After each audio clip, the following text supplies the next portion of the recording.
కన్నీళ్ల రూపంలో కార్చేస్తున్నావు? సెంటిమెంట్ లవ్వా? లవ్ అనేది కాంక్రీట్ లా స్ట్రాంగ్ గా ఉండాలి, కానీ ఇలా కన్నీళ్లతో వేస్ట్ చేయకూడదని నీకు తెలీదా పాపం? ప్రేమ కన్నా తాళిబొట్టు గొప్పదన్న నీ ఫీలింగ్ తప్పు సావిత్రి. మెడలో ఉన్న తాళిబొట్టు మనసులో ఉన్న ప్రేమను కట్టిపడేయగలిగితే విడాకులన్న పదం పుట్టుండేదే కాదు.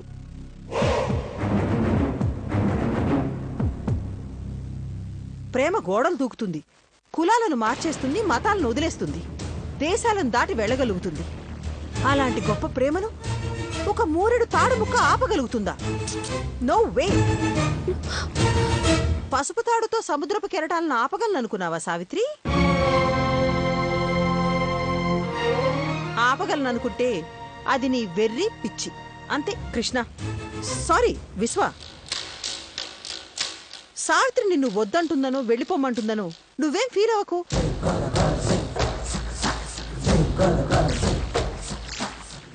You are a great lover. నువ్వు నీ లవ్ని సాధిస్తావు, లవ్ లో గెలుస్తావు, నీ లవ్వర్ తో కలిసి ఉంటావు. ఏంటి రాజశేఖర్, చాలా హ్యాపీ మూడ్ లో ఉన్నా? నీకోసం ఎదురు చూస్తున్నాను. అయితే ఫోన్లో మాట్లాడడం, లేకపోతే మా క్లినిక్ రావడం తప్ప నన్ను మీ ఇంటికి పిలవడం ఇదే ఫస్ట్ టైం అనుకుంటా. Anything important? ఎస్ ఎస్, రా చెప్తాను. కూర్చో. ఎప్పుడూ ఏదో టెన్షన్ గా బిజీగా ఉండే నువ్వు ఈ రోజు చాలా రిలాక్స్డ్ గా పీస్ఫుల్ గా కనిపిస్తున్నావు. ఇలా ఎందుకు నన్ను గెస్ చేయగలవా? ఏముంది, హార్ట్ మైండ్ ఈ రెండు పీస్ఫుల్ గా ఉన్నప్పుడు మనిషి ప్రశాంతంగా ఉంటాడు. నా భార్య సావిత్రికి పెళ్లి చేయాలనుకుంటున్నాను. ఏంట్రా పెళ్లి అనగానే అలా అయిపోయావు? జోక్ చేస్తున్నావా? జోక్ కాదురా, నిజమే.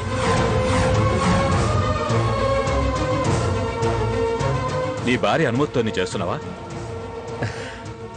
అనుమతి తీసుకోలేదు. నా భార్య భవిష్యత్తుని, పరిస్థితిని అర్థం చేసుకున్నాను. నువ్వు పెళ్లి చేస్తానంటే నీ భార్య ఒప్పుకుంటుందా? మీ అత్తయ్య ఒప్పుకుంటుందా? మనం ఒకరికి న్యాయం చేయాలనుకున్నప్పుడు మరొకరు ఒప్పుకుంటారా లేదని ఆలోచించకూడదు. భార్య భర్తని దేవుడు అనుకుంటుంది. అందుకే తన మనసులోని అన్ని విషయాల్ని ఏ భార్య తన భర్తకి చెప్పుకోలేదు. భార్య మనసులో ఏముందో తెలుసుకోవాల్సిన బాధ్యత భర్తగా నాకుంది. నా భార్య సంతోషంగా ఉండటమే భర్తగా నేను చేయాల్సిన బాధ్యత. కాబట్టి నా భార్య సావిత్రికి నేను పెళ్లి చేయాలనుకుంటున్నాను.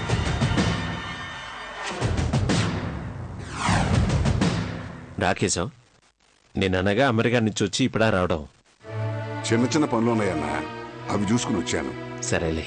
అవును, అమృత ఎలా ఉంది? బానే ఉందన్నా. తనకక్కడ బోర్ కొడుతుందట. ఎప్పుడు ఇండియా వచ్చేద్దామా అనుకుంటుంది. ఫోన్ చేసిన ప్రతిసారి నాతోనూ అదే అంటుంది.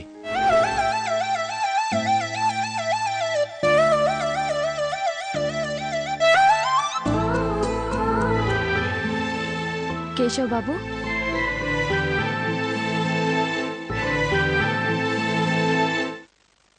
కేశవ్ బాబు, నాకు దండం పెడుతున్నారేంటి బాబు? అది మీరు నాకు నమస్కారం పెట్టడం ఏంటి బాబు? నేను ఏదైనా తప్పు చేస్తుంటే అడగాలి గాని ఇలా నాకు... అది కాదమ్మా, నేను నమస్కారం పెడుతున్నది నీకు కాదమ్మా, నర్మదమ్మకు. నర్మదక్కక? నర్మదక్క ఫోటో అక్కడుంది, మరి నాకు దండం పెట్టారేంటి? అది కాదమ్మా, చాలా రోజులు అమెరికాలో ఉండొచ్చాను కదా, ఇంటికి రాగానే దేవుడికి దండం పెట్టాలి అనుకున్నాను.